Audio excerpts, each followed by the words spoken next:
Hindi na nakapalagpa ang isang wanted person na may kasong rape sa isinagawang operasyon ng Iloilo PNP sa Kalinog, Iloilo. Tinutukan niya ni Patuluman Ledeline Bansagon.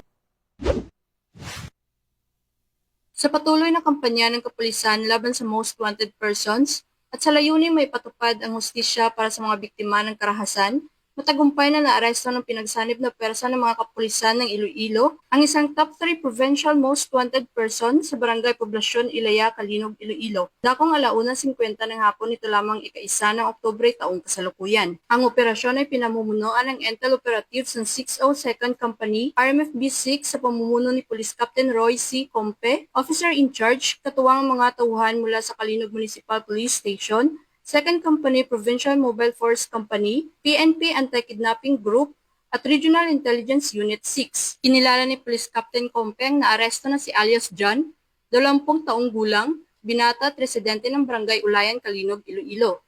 Si alias John ay kabilang sa top 2 most wanted person sa municipal level at top 3 sa provincial level ay naaresto sa bisa ng warrant of arrest para sa kasong rape by carnal knowledge. Ang naturang warrant ay nilabas at nilagdaan ni Honorable Elijo Sharon Gonzales Herrera Billones, Presiding Judge ng Regional Trial Court, Branch 27, 6th Judicial Region, Iloilo City, noong August 20, 2025, na may probisyon na no bail recommended para sa pansamantalang kalayaan ng akusado. Matapos ang pagkakaaresto, na ipinaalam sa kanya ang karapatang konstitusyonal sa wikang kanyang lubos na nauunawaan.